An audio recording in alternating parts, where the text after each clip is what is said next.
Hey everybody, welcome to We've Got Ward, a Doof Media podcast series where we expertly dissect and discuss Ward while those return to the world of parahumans. My name is Matt Freeman, and this is my co-host who has just recently hit rock bottom, Scott Daly. Wow. Look, you stormed your way back into the prediction game and then got like 3 wrong in a row. If this isn't rock bottom, I don't know what is. You know what? You're on your own. You can do the rest of the podcast from now on. I'll be here to answer questions and provide some info, but I don't think I'm ever going to use my microphone ever again. This is a weekly podcast where Matt and I eagerly dive into Wildbow's world of peep panic, Titanic judo, and alien-based death powers as we analyze and interpret this ongoing web serial. This week, the second longest arc in the book continues with chapter 19.f and 19.10. We start with the elusive imp as she admires the progress of her heartbroken babies and reconnects with a shadowy figure from her past. Then all peep hell breaks loose as Kenzie starts spiraling after losing Tristan and being rejected by Candy. The team stops it before it gets too bad, but Kenzie will be out of commission until the end of the world. With that good news, Victoria starts to think outside the box by putting herself in another box with Amy in it. Her newfound acceptance is put to the test, but the conversation with Amy goes not bad, even though she too declines the invitation to the Apocalypse Ball. Matt, what'd you think of these 2 chapters?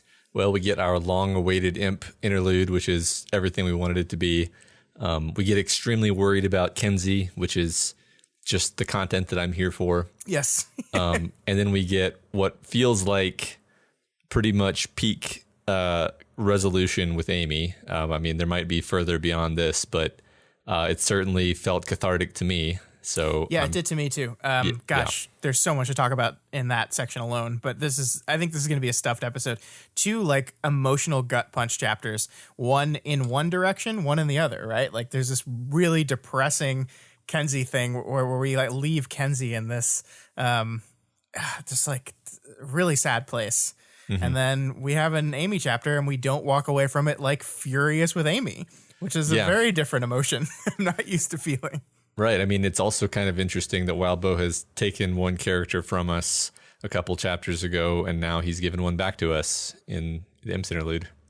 Yeah, that's true. Brian is the one I'm talking about. Yeah, I know what you mean. Gotcha. Okay. No, I thought you meant Amy. He's given Amy back to us. Thank God. You can keep her. Yeah, right. Okay, a quick announcement before we get into the chapters. The fan art contest with the theme of acceptance is currently open, and it will close on March 4th. So please get in your acceptance-themed pieces of parahumans or pact art. Yeah, I mean, we're very possibly on the last fan art contest of Ward, which is crazy. I know I say this every week, but it remains crazy to me. So this is it. This is your last chance to do some Ward fan arting for us. So do it. Or pact. Do that too. All right. 19.f. Let's do it. And we are in the imp interlude finally. Yeah, so I'm going to get a little nerdy here, Matt, as I'm sure everyone's shocked about. But before we jump into things, I just wanted to, at the top, just note how much attention we need to give to how Wildbow is using names in this interlude. We've talked about this. I remember a long time ago, 3 whole years ago, we talked in Worm about how sometimes Taylor would shift from cape name to human name mm-hmm. and how that would maybe indicate changing emotions and how we feel about certain people and just usefulness. And I think we're seeing that here with this interlude as well. I think the most obvious example here is how Imp's internal monologue from the very beginning of the chapter calls Kenzie Peep. This was a joke that she told us last week, and I loved it to death. I think it's the best name ever, and I love it. But I wanted to dive into it a little further here. Imp says at the start of this chapter that she's holding on to that name Peep for the sake of stubbornness, which is extremely Aisha, right? Mm-hmm. But there's implications of this name as well. Like it means stuff. Like the meaning of this is multi-layered, of course. The first being like a peep is just like a quick look at something, right? It's not that invasive. No, just a peep. It's innocent. Yeah. It's also the noise a small bird would make. And of course, it's those delicious treats that we put in the microwave when we were children and watched them get really, really big. But I think overall, the connotation is small, vulnerable, non-threatening, innocent, that kind of thing, right? That is the connotation of this name. Unless you add like peep show to it, and then that's a whole different thing. But let's just move on from that. The reason I'm bringing all this up is we see a very like impactful shift in the narrative point of view for Imp towards Kenzie in this chapter. She goes very deliberately from calling her nothing but Peep to calling her Lookout, from the innocent, vulnerable, childish connotation type name to the cape name, to look out. Right. So it's at a very specific time too. Where like Imp uses the word peep right up until Kenzie starts to freak out and all hell breaks loose. And then she switches to look out. And then after that moment, she uses peep only 2 more times. One is in dialogue after everyone manages to calm Kenzie down temporarily and say, yes, you need to go lie down and relax. She uses it there again. And then once more, when she sees Candy laying down on the bed with Kenzie, she calls her Peep again there. And then, of course, as soon as she sees the shit that's going on there, it's immediately back to Lookout. So this is something that feels very, very deliberate in this regard.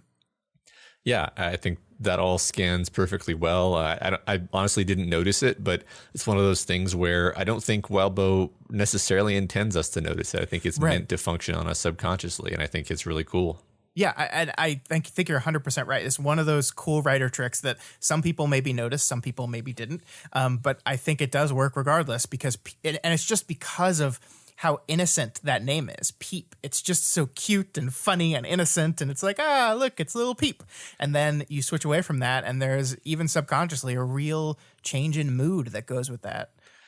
This discussion's reminding me that Chris basically gave her the name Lookout as like a mean joke. Yeah. And then she took it on to make him happy. But like it is the connotation that you were kind of indicating there, where it's like, watch out, she's gonna explode. Yeah, and I mean, we can expand this out a little further too. If we're saying the way in which Aisha refers to people name-wise is important in this chapter, then we can look at other people, right? We start the chapter, and in Imp's internal narrative, she refers to herself as Imp until she takes her mask off, and then she refers to herself as Aisha. Mm-hmm. Brian is always Brian. She never calls him Gru. The only time the name Gru is mentioned is via dialogue from other characters. Darlene and Candy are always Darlene and Candy. The cape names Syndicate and Decadent are not used at all in this chapter. I think Chicken Little is Chicken Little and Aiden, like back and forth a little bit there. It's not hugely important. I think the most important one is the Peep stuff. That's the one doing the real heavy lifting of the emotional feeling of this chapter. But I do think it is something that's seemingly semi-unique to this chapter and semi-unique to Aisha. Yeah. Like just as an internal measurement of how she feels about certain things. Yeah, I like that phrase. It's like a measurement. It's like a little barometer. I mean, I like this lines up with the idea that at one point she thinks that Kenzie is a bit of an unknown quantity, rather, whereas she knows these other kids, and so she's not going to think of them by their kind of slightly distance imposing cape name. I mean, right. I think Chicken Little, she thinks it's a cute nickname in addition to being his cape name. So sure. That's why I think she would use that name. Yeah. And it's like she's trying to force a cute nickname on Kenzie, but then retreats back to Lookout when that doesn't feel right anymore. Right. Yeah. And I think that reminds me that the name Kenzie is only used 4 times in this chapter at all. Like this is the chapter in which we finally like get our holy shit, Kenzie's losing it chapter, and her name is only used 4 times. Twice in dialogue. Candy says her name twice. And then the other 2 times are when Aisha herself says Kenzie, and this is right about the time where she's referring to her as Lookout. It is never in any of the peep times. It's right about those times. So very interesting, right? I mean, it's small stuff, not hugely important, but doing work in the background regardless. Yeah, I love it. So as we get into the chapter, Imp is observing the heartbroken, torturing Kenzie with French fries. Imp intervenes without actually revealing herself whenever they start to cross a line. And apparently she's been doing this a lot, backing off and monitoring them when they aren't aware of her, and then perhaps stepping in to give them a mysterious dose of negative Pavlovian conditioning as needed. Yeah, I love this so much. We get this little like vignette of how things are going amongst the group of graduates. These are the people that Imp refers to as the ones that have earned the slightly longer leash, right? They've earned a little bit more slack. And so she's there, she's monitoring them, but she's not really stepping in until the moment that she has to. Like one of them is trying to shoot hot sauce into Kenzie's mouth while she's opening her mouth to get the French fry. So like, yeah, I mean, it's just this little vignette, and she's stepping in when she can, or when she feels like she needs to. And that's what her role in this group has shifted to now, kind of in the background and stepping in when things escalate.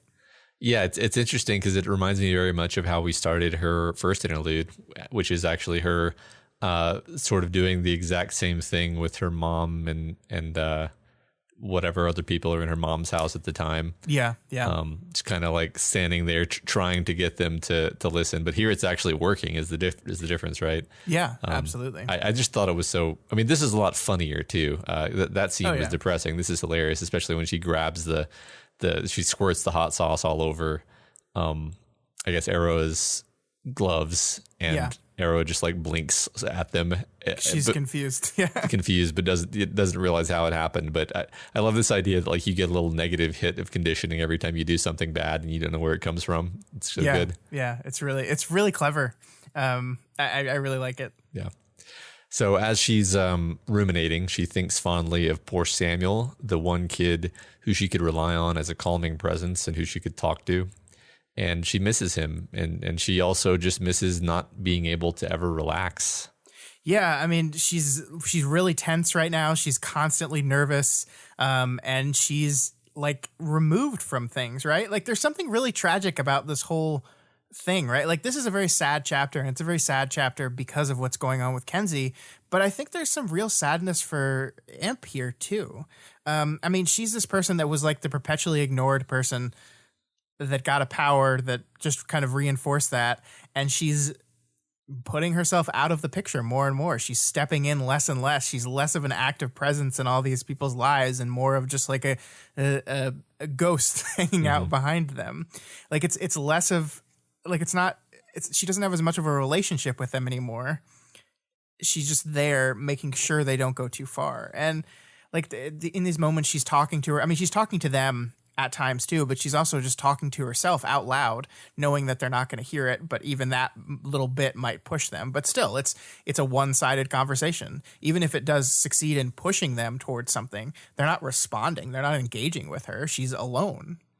Yeah, it is really lonely. Like, I mean, we're going to see in a minute, even when Brian shows up, it's very bittersweet because he is not really able to provide the connection that she's missing here for his own reasons. Yeah. So, yeah, I mean, it's funny because overall, I didn't get an impression like, oh, Imp's in a really bad spot. Maybe she's going to tighten. Like, that's not where I thought we were taking this. But it is morose and sad. Yeah.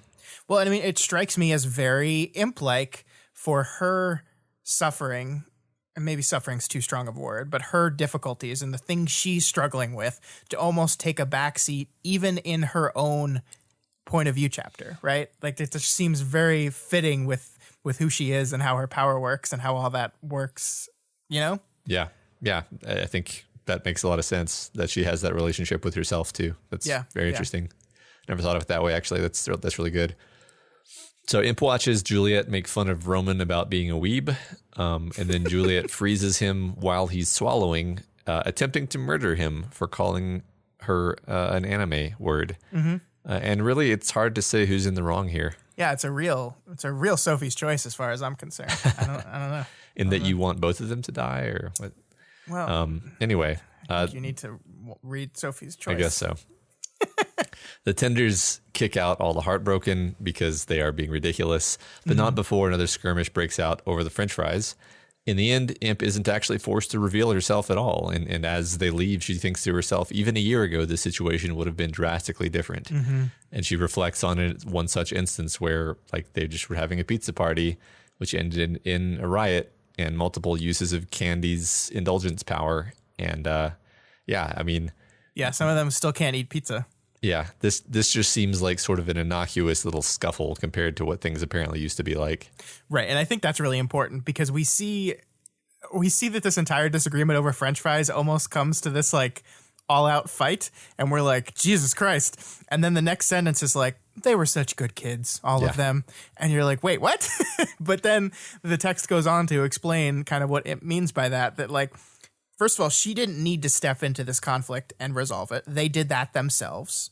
And then she compares it to a time not too long ago, relatively, where this would have ended much, much, much worse. And it's this real moment of hope for these kids.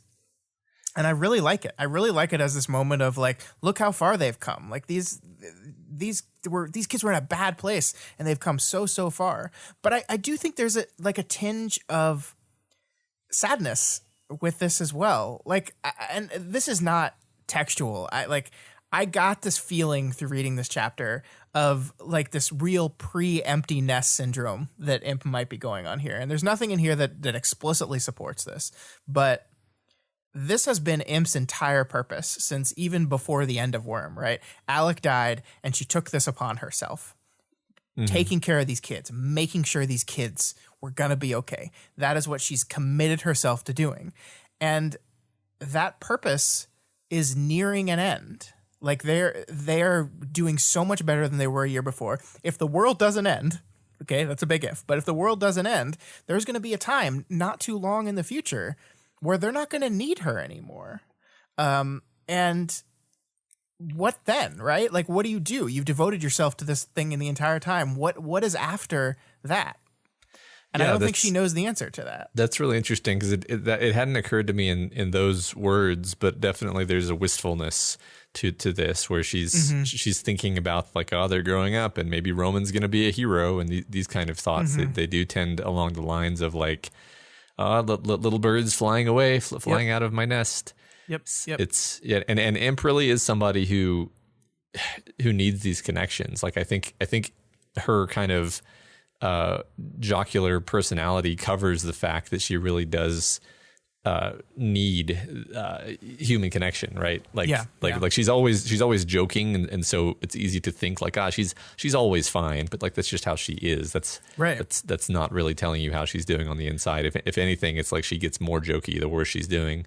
Right, and I think that's one thing we'll see here is that like so much of her internal monologue is not the character we've seen throughout this entire book, right? Like she's still funny in this chapter and there are funny things she does, but like her the way she thinks, the way she moves through things, it's very like deliberate and aware and mature in a way that the her that comes out of her dialogue is not, is very much like classic Imp. And I think you see more than ever how that is a shield for her. Right. I like this idea that Victoria has a very low opinion of her because, I mean, why would she think that she's as thoughtful as she actually is? Yeah, true. One thing about the Heartbroken that I wanted to mention is just as you know, it kind of feels like we're nearing the end of the story, and I think like just with a certain level of expectations born of like tropes, I thought the direction we were going to go with the Heartbroken was like, okay, we build them up, we have them as a background element, we show how scary they are, and then this escalates to some really terrible thing happening. Yeah. And what's interesting is that sort of happened in the scene where they were going to lynch Kenzie. But then that didn't actually happen because they were able to be constrained by, you know, a combination of the positive relationship they had with people who anchored them in insanity and also kind of the better angels of their nature. Sure. And now kind of here we have Imp talking about how much progress they've made and how things used to be so much worse. And it's like this thing that kind of tropes had led me to believe would be a negative and scary feature of the story has actually turned out to be positive and hopeful. And I almost see like a microcosm of a lot of stuff that's happened in Ward in The Heartbroken. Yeah, that's a fantastic point. I love that. I love the way you framed that. I think if you had asked me 10 arcs ago, what is the Kenzie finally blows up and goes too far chapter gonna circle around, I would have said Chicken Little and Darlene, like 100%. Like it's just like that seems like where we were going, and that seems like the perfect payoff of. You're exactly right. Well, what seemed to be set up for a long time, but it doesn't go there. It goes somewhere else, and it is actually independent of those two. She's moved on to a new person. But again, that is Candy is still dealing with her own shit. But I think Candy deals. We'll get to that. We're jumping ahead. Yeah. But yeah, no, I think you're a really great point there. I love The Heartbroken. I love that.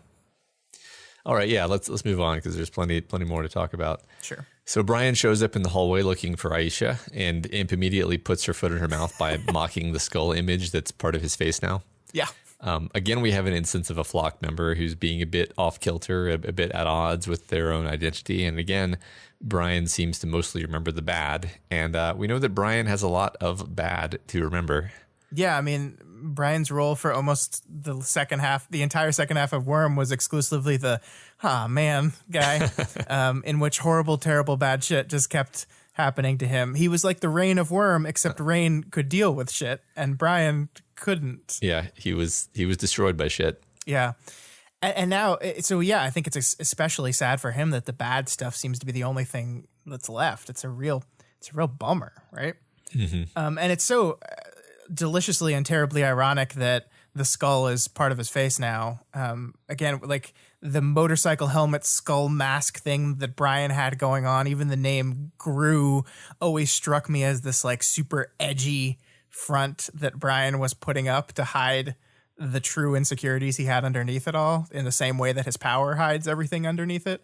And so it is a bit tragic that mask is literally him now, that thing, that shield, that mask he put on is just his face. It's him. That's him now. It's a bummer. It is. And I mean, even when we first commented on it, I thought it was interesting how it's like, well, now this thing just marks him and makes him stand out, whereas he is all about hiding, like you said. Yeah. It's really interesting. At one point, Aisha says something like the mark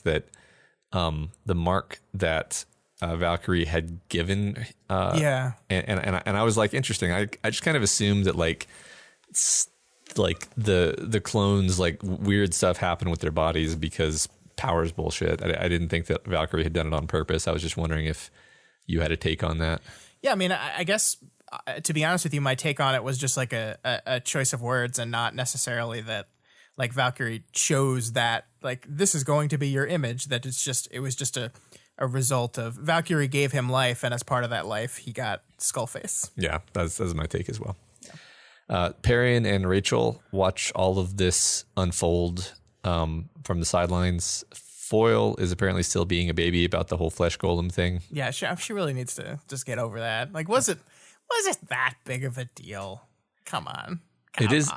It's interesting because, like, at the time, I just saw that as like, oh, okay, yeah, this is the characters in the background continuing to have lives and making decisions, and the story being, feeling real and so forth. And now I'm like, oh, I bet this was like intentionally done, at least in part, to get Foyle out of the picture, because it seems to me like part of what's happening in these couple of chapters is like useful tools that Victoria wanted to use are being taken out of her hands.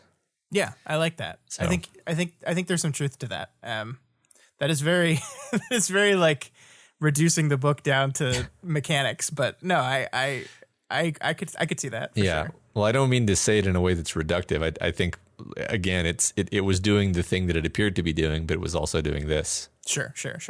Yeah. So I like how this scene works mechanically, just to like step back from this dialogue scene where Brian arrives, because there are, by my count, 5 people intermittently joining and then leaving the conversation, ultimately leaving Aisha and Brian alone. And it's all just done very smoothly to the point where you don't actually notice, like you notice in the sense that you understand what's happening, but it's not distracting. It feels very organic the way the scene evolves. Yeah, no, I totally agree with that. I do like, this is to me the part of the chapter where the extremely introspective and mature Aisha really came to the forefront in my head. Like it's been a while, like literally years since you and I have read Aisha's interlude chapter in the first book. But I remember enough of it to recognize her here as such a different kind of person, like still the same person, but a much stronger, more mature version of that person. Yeah, she's been practicing managing people for years now. So Yeah. And even though he's feeling, he's standoffish, which is very normal for him, he's also off kilter because of the whole being dead thing. We really see her shine, though. Yeah, I mean, I love like how she just looks at her and Brian and just kind of breaks down their issues, like how Brian went off with his dad and became a faux hard ass because that's what his dad wanted, and she went off with her mom and she learned street smarts from her mom because that's what she had. But the thing they never learned from either of them was how to communicate, how to support each other, how to be siblings in that kind of way. I think she says here they missed out on one key component. And look, Imp is a very silly person. She makes me laugh constantly, and she makes inappropriate, hilarious jokes. She does it here, right? Like right after the super introspective moment, she was like, "You want a hug, big bro? Or a French kiss? I'll draw my hand at that." And she's like being so inappropriate that Perian has to be like, "Hey, stop." He's obviously struggling. Stop. But yeah, even that I thought was great because he reacts positively to that. He's like, well, yeah, at least she's always the same. She's the same as she always was. And yeah, it makes you wonder even if her crossing the line there wasn't like a calculated move to be like, I'm just going to be silly. And because that's maybe what he needs from me right now. Well, I mean, I think that's precisely what it is. I mean, she does this long, like thick paragraph discussion about how why they both have their issues, where those issues came from, and the thing that they're missing. And then the next thing she does is, "Do you want to hug, big brother?" And that's like, she plays it off as jokey because she's Imp, but that's also the thing she feels. The one thing that they have missing is this ability to support each other and like real, like be siblings. And so she plays it off jokey because she's Imp, but that's what she's trying to do here. And then she takes it further because she's uncomfortable because she's Imp. Yeah. And yeah, I mean, I think there is like a warming part to the fact that Brian recognizes her inappropriateness and goes, that's the sister I know. But there's a sadness to me there too, because it's like, oh, that's all you think. That's just what you think your sister is. Like, there's so much more going on underneath there, buddy. And he hasn't seen that. Right. I mean, I do wonder, as far as I know, the answer to this question is no. I was going to say, is there any real confidant for Imp? I mean, I guess she kind of says that Samuel was, unfortunately. Yeah. So that's super sad. For him. This is making me sad. Sorry. I mean, like, I know she works very closely with Lisa, but how close is she with Lisa? I don't actually know. I mean, the fact that she's a non-presence in the Imp point of view chapter seems to indicate not. I mean, there's an excuse for why she's a non-presence, but that was also an authorial choice, right? So maybe not that much. I kind of feel like she cares about Tattletale a lot, but but that doesn't translate to she can confide in Tattletale. Right. Yeah. That's my feeling based on my gut. My gut tells me. I like your gut. Okay, good. I got to pull this line out. Sure, go ahead. She could count the people he'd extended any measure of vulnerability to on one hand, and she wasn't one of those people. Of the two more important ones, one was gone and the other was dead.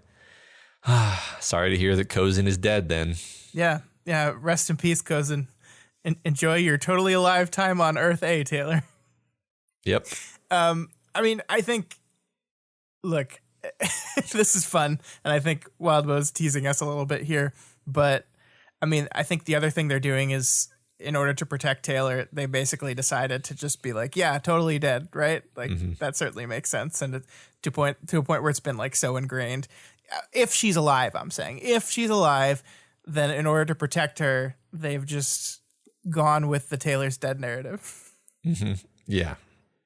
She's not dead. I won't accept it. Sure, Matt. Sure. I'm always right about these things. That's true. Lately. I got two right.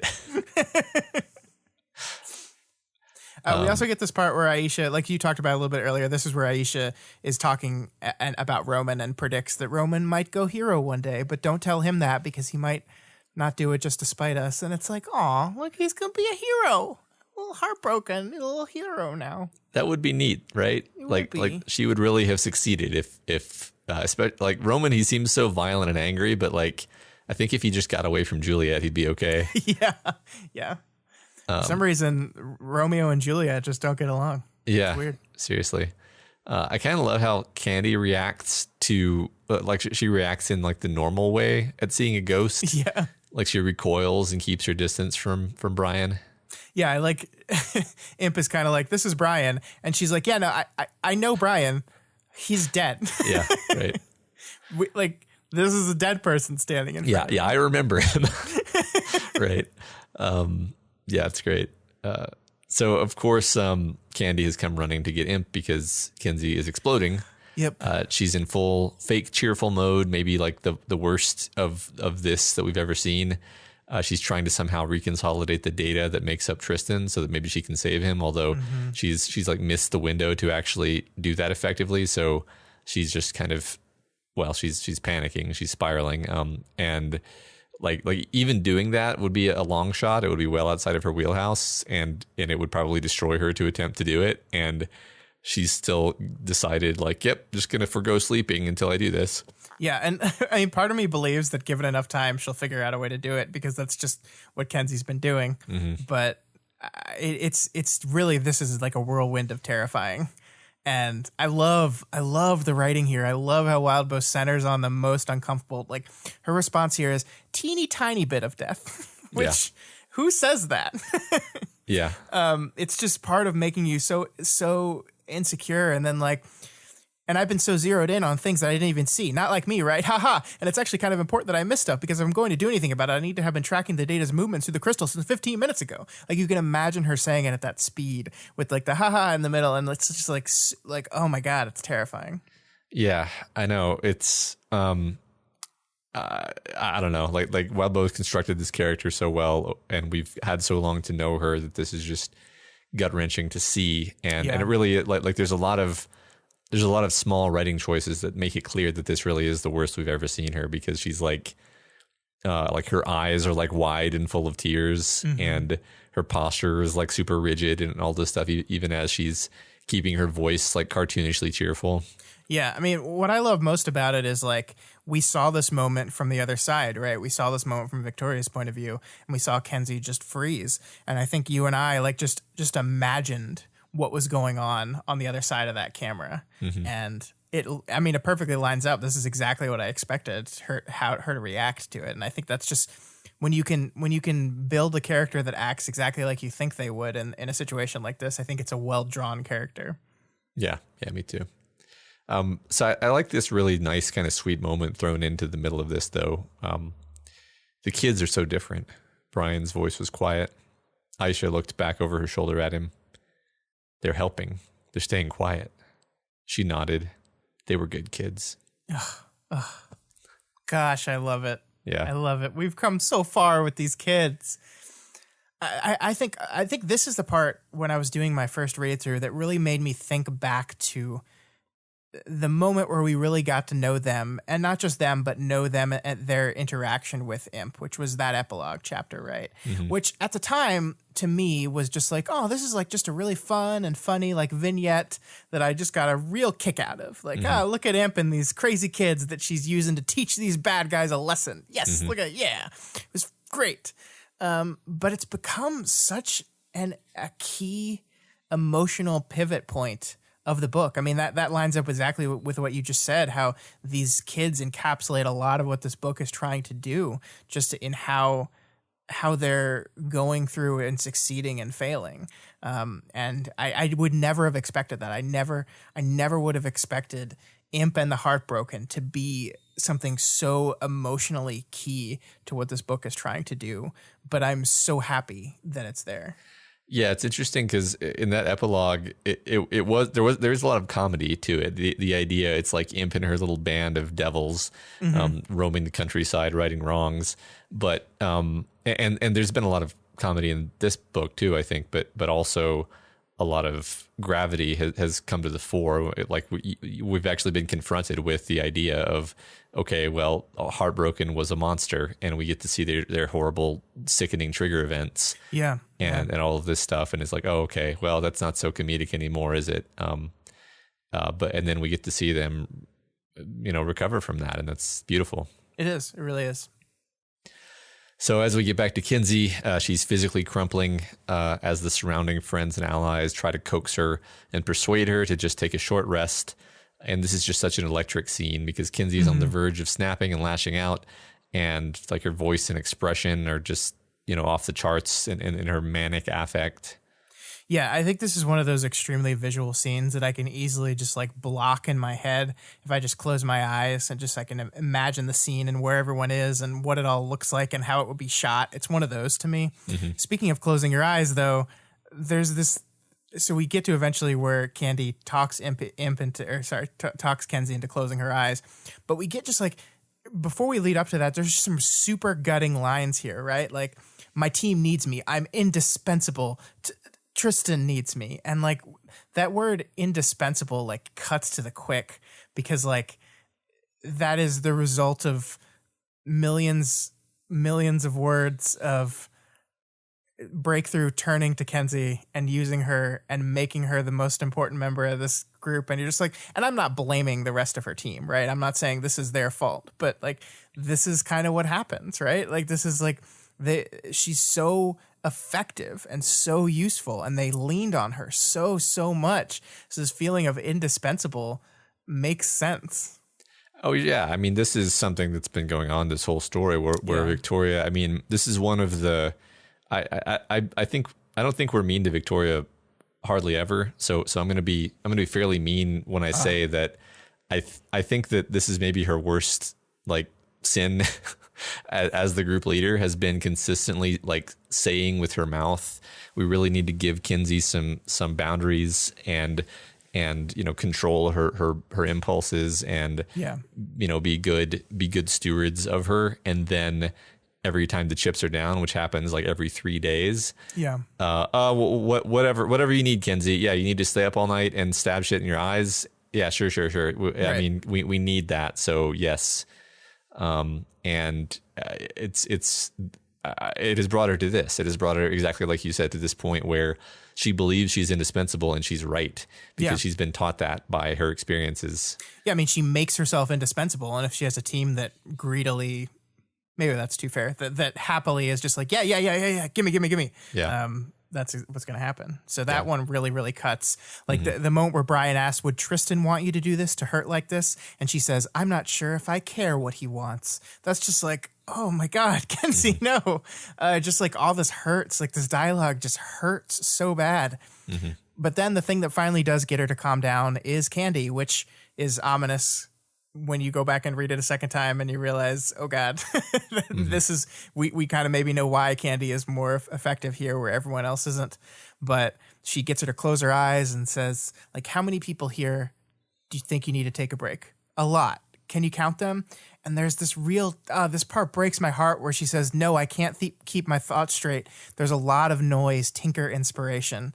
And that's just heartbreaking, right? Like it's very easy to stand and look at this character and be like, no, obviously realize that everyone wants you to stop right now.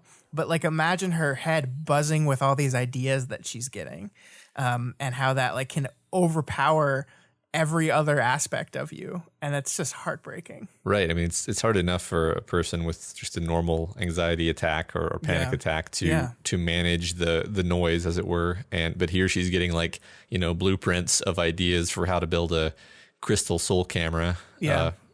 Which not helping. Yeah.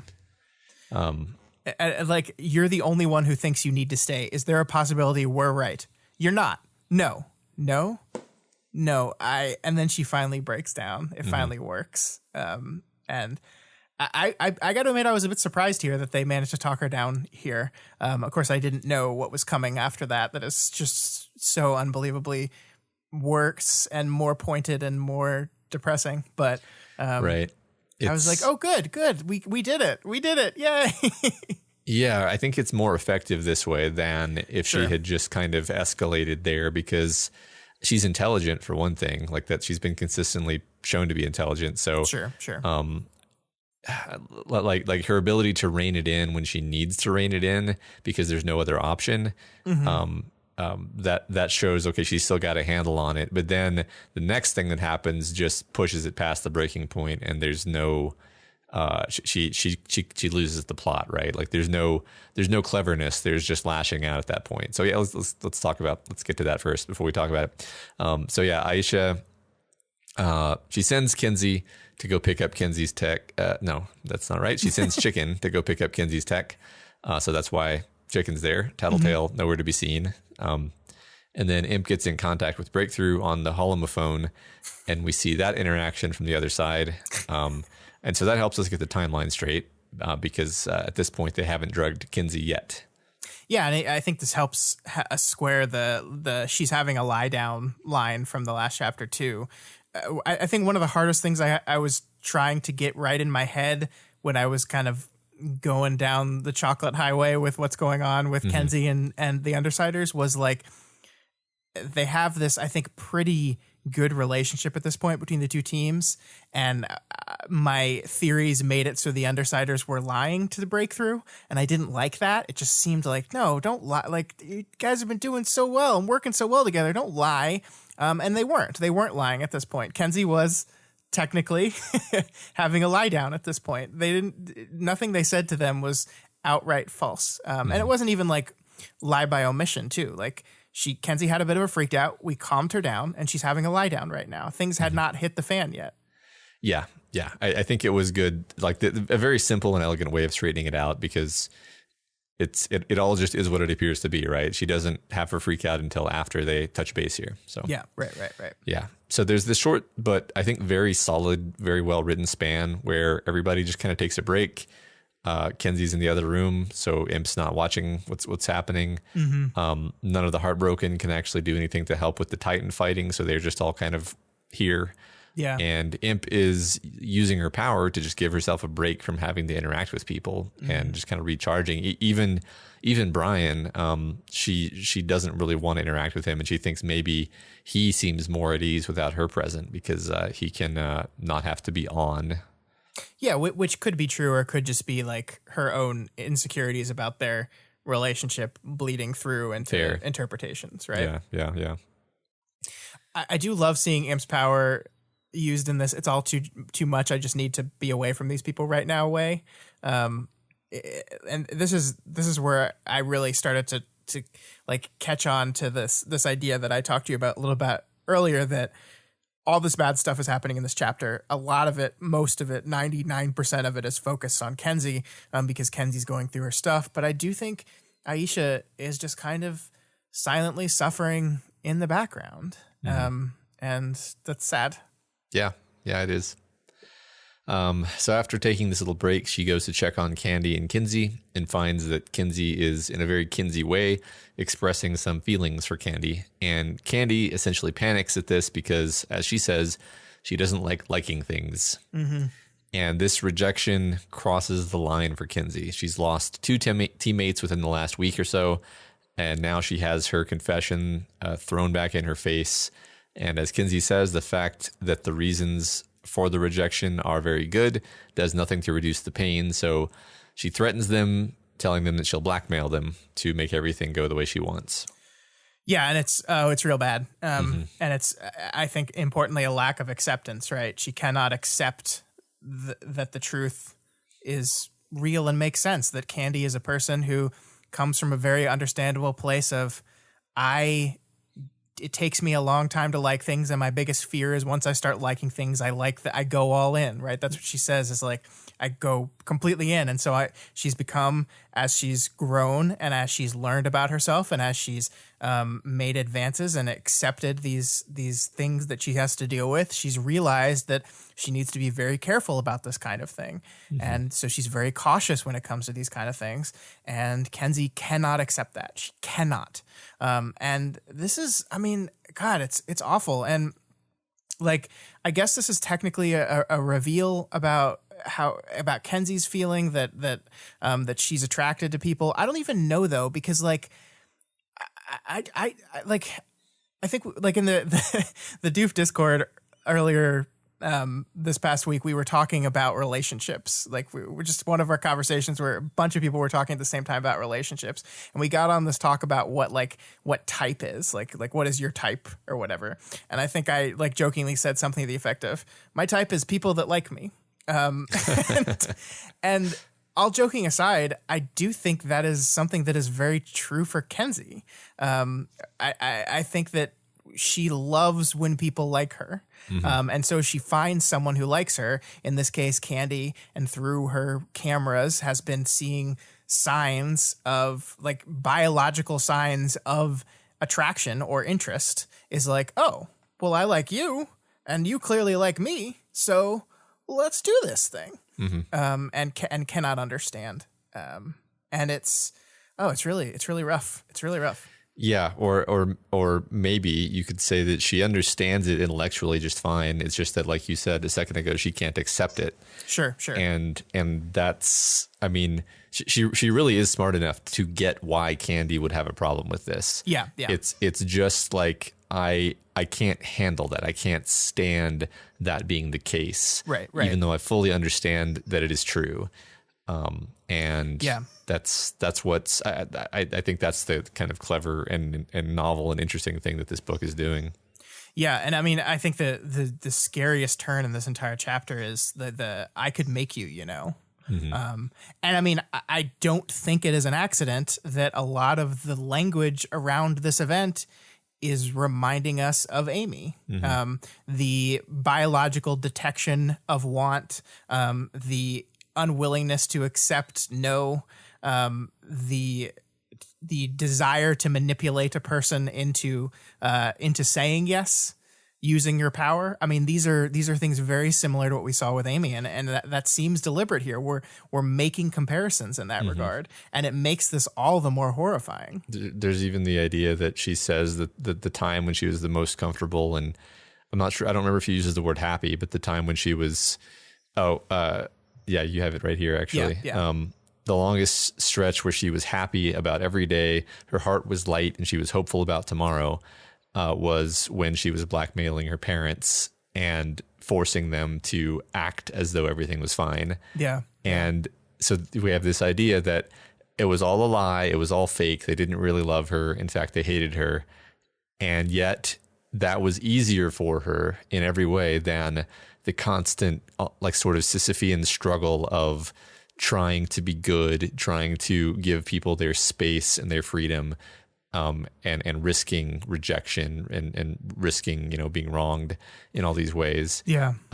And she still kind of feels that way. And it's pretty awful. I mean, obviously this is a really bad moment for her. This is her lowest moment that we've ever seen her. Just everything's piling on her right here. So I can give her, some slack in saying these things.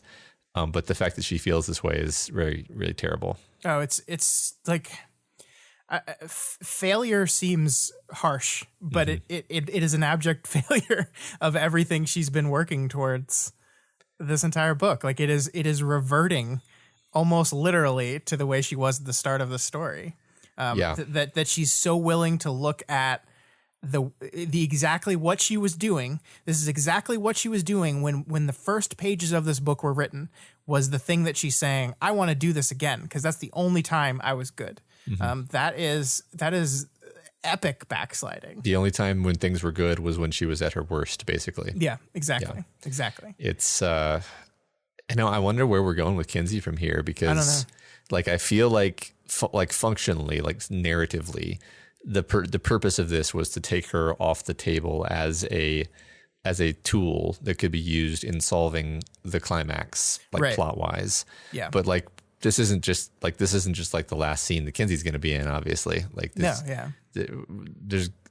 we're going to go some direction or another with her, and I'm really, really curious to see which direction it's going to be.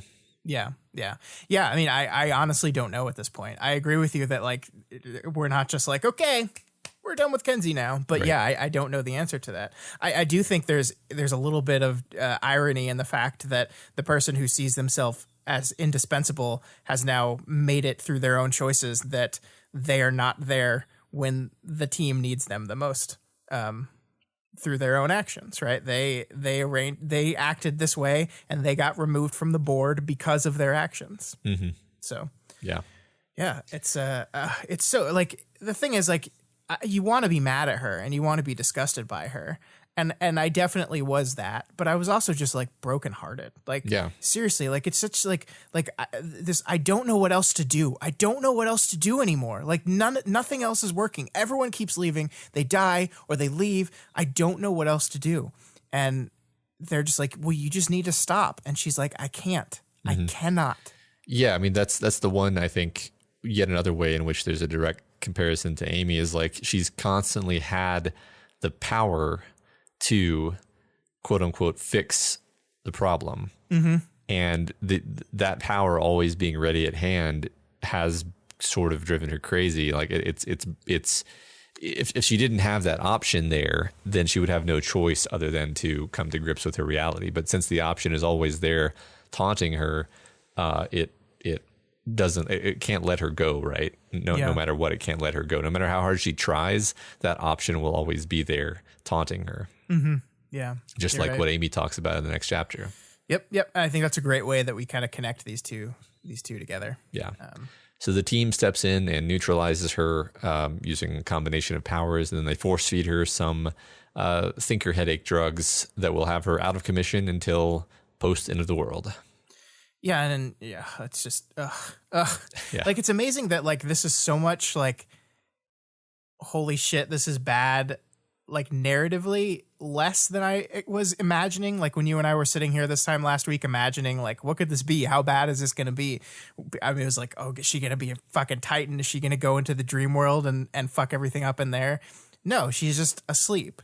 Mm-hmm. So like narratively, it's like, okay. That could have been worse. Yeah. But like for the character, you're just like destroyed. And I think we leave the chapter on Tattletale saying like things will be better when you wake up. All of this is fixable. And I just like that rang hollow to me at this point. It's like, is it though? Like, is it? And I want to believe that's true. Of course I do. But like, is this fixable at this point? I don't know. Mm-hmm. I don't know. You know, it's just occurred to me, it probably should have occurred to me before now, actually, that like she's asleep, but like as far as I know, she still has her little computer eyes in. Yeah, I mean, who knows what the fuck's going on there? Yeah. So like even if you like tied her up, which I don't even think they're gonna tie her up, but like even if they did, you can't like she still has full access to all of her tinkering stuff. So like if she were to like somehow wake up before they are ready for her to wake up, then she could just fuck everything up. Yeah. Anyway, that's just the chocolate thought. I don't like that chocolate. That's dark chocolate, man. Walked right into that one. All right. Chapter 19.10. And we're back with Victoria. Mm-hmm. The team tries to decide how to react to what's happened to Kenzie. Jeff, the nice number boy, and Chris, the rude lab rat boy, use their joint power set to puzzle out how long Kenzie will probably be asleep. And it's actually a pretty fun little section. Yeah, we talked last week about how these two like working in tandem to science things is a really fun addition to this whole group, and I think this is another example of that. I like also the detail that they get told this. We didn't talk about this last chapter, but they get told this. The reason the rest Chicken Little knows this, and therefore the reason Breakthrough knows what happened, is because he was still connected to Kenzie via Syndicate, like right up until the moment she was drugged. Uh-huh. Which is funny because in the last chapter we saw him tell Imp specifically that he wasn't, and Imp was like, liar.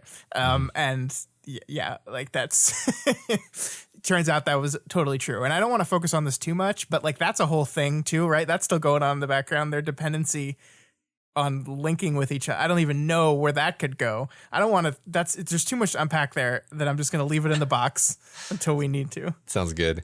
It is interesting, just a very minor note that since he's now disconnected from Kenzie, he wouldn't know if she were to wake up. True. Which again, I see now I'm building my Kenzie will wake up prematurely and fuck shit up theory. Yeah, because it's not like Syndicate just cut off all the connections, right? She just carved Kenzie out of the connection. So Syndicate and Chicken Little are still connected, right? That's my assumption. Yeah. So it's just Kenzie's gone from it now. So no one is connected to Kenzie. Yeah. Great. Cool. So basically a lot of what this chapter is doing, as we talked about before, is removing elements from play. Kenzie's out, won't be useful again until it's too late to help in the crisis.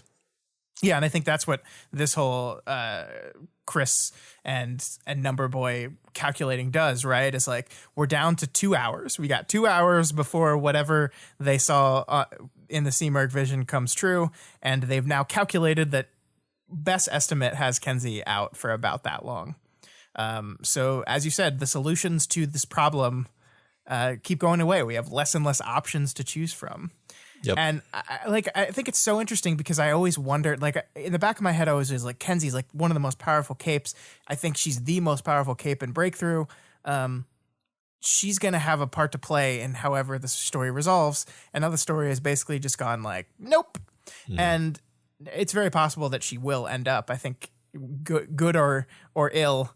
I think you're right that she could play a part in this still, but for now, she's been removed from the board. Yeah, at least we're supposed to be surprised if that happens. Sure. So Victoria talks about her plan, and she says that she wants to judo Fate.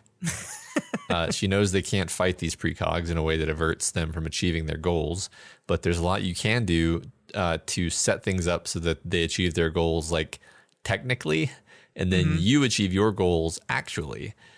So maybe you even help them achieve their horrible goals to get like a bit of a tailwind, a bit more momentum toward your own aims. Mm-hmm. Very cool idea. Yeah, you drift on them past the finish line and then like shake and bake past them.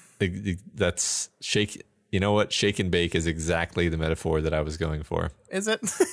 I don't think so. I want to talk about this for a long time though, because I like thematically this is delicious to me, right? Like let the world end, let Fortuna Titan achieve her goals, and then like hope that there's a period between the finish line of her path to victory and the end where you can like get in there and fuck shit up. And like meta narratively, if the entities are storytellers, then Victoria basically wants to like sneak into the epilogue and be like, and then they actually lost. Oh my God. Now I want that to actually happen. Like the book ends horribly and then the epilogue is everything getting fixed. That'd be wonderful. That would be really good. Yeah. So, but we learn here that like the best estimates has like, and this is, again, we have to stress these are only estimates from Number Boy, but a 40-minute window between Fortuna achieving her goal and the end actually happening. And so they got like that much time to do something. But I mean, thematically, this is really delicious because first of all, Chris has been saying we can't win this way the whole time. Like it doesn't even make sense to fight. And then Victoria's like, Chris is right. So that's funny. But it also relies on this, like Victoria, the person who always wanted to act, always wanted to charge into the battlefield, always wanted to punch the bad thing, is basically being like, hey, battle is not going to win. Like standing by, staying out of it, letting it happen might be the key here. Yeah. And just planning for after that, which is like, that's a change for Victoria for sure, right? Yeah. Standing. I mean, I like how you phrase that. Yeah, just like letting bad things happen has always been her, the opposite of her thing. She's the fuck no person, and I mean, I think it would be really interesting if they actually helped, Fortuna's plot in some meaningful way to get themselves into a position where they could leverage their position. That's just repeated myself, but you know what I mean? Yeah. I mean, it's a fucking crazy ass idea, Matt. Like it's It's crazy, but it's literally the only thing that could possibly work against Titan Contessa. Yeah. So yeah. And Chris is like, fuck yeah, let's do it.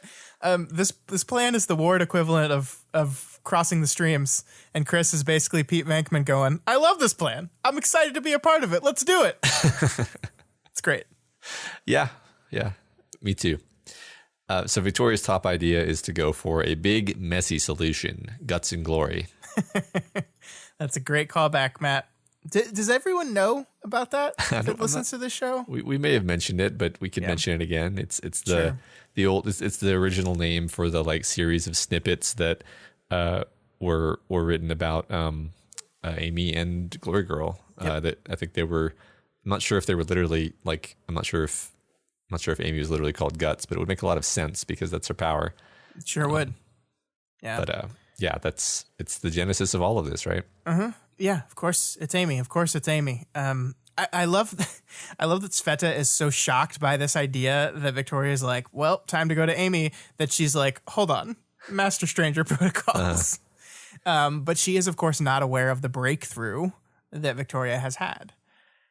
And I think that's the most important thing. And as we go through this entire rest of this chapter, I think we need to keep that in mind, that she's only able to do this. She's only able to come up with this idea. She's only able to have this conversation. She's only able to get through this conversation without murdering anyone because of the breakthrough that she had, because of the realization that she had, because of the true acceptance she achieved that moment in Shard World. And once again, we have to go back to this idea that she has these wedges, these Amy-shaped wedges like invading her, and they're still there, but they're in their place, and they're not in any other place, and therefore she's able to move forward with this. Right. Yeah. Well, I mean, when they have this conversation in a bit, it's not like she's just perfectly zen and nothing can bother her. That she still gets upset. She still gets a little bit triggered, but it's qualitatively different than it's been in the past. Oh gosh, yeah. Oh god, just like we see her struggle with it, but like this. I mean, if you compare it to the way just even mentioning or thinking about Amy's name would spiral her in the early moments of this book, it's so much better. Yeah. So here we have this line where the repetition of it, I think, just brings this fantastic sense of coming full circle. Yeah. She's the scariest damn person in the world. Still, Sveta asked. Still, I said, my expression like stone. If it comes down to pointing her at the monsters we're trying to stop, then that's what we do.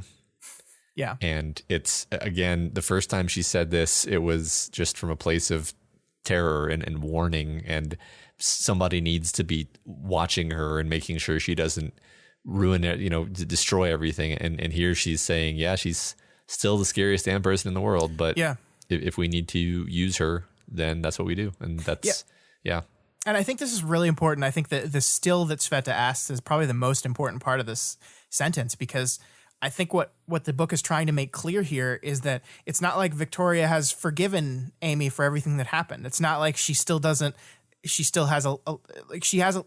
trust her still. She's afraid of her still. She thinks she's bad still. She's scary and super powerful, but right. And I think the still is so important there, because I think the book wants to make it really clear here that it's not like we've just gone, oh, it's time for the Amy redemption arc now. That's not what's happening. That is not what's happening at all.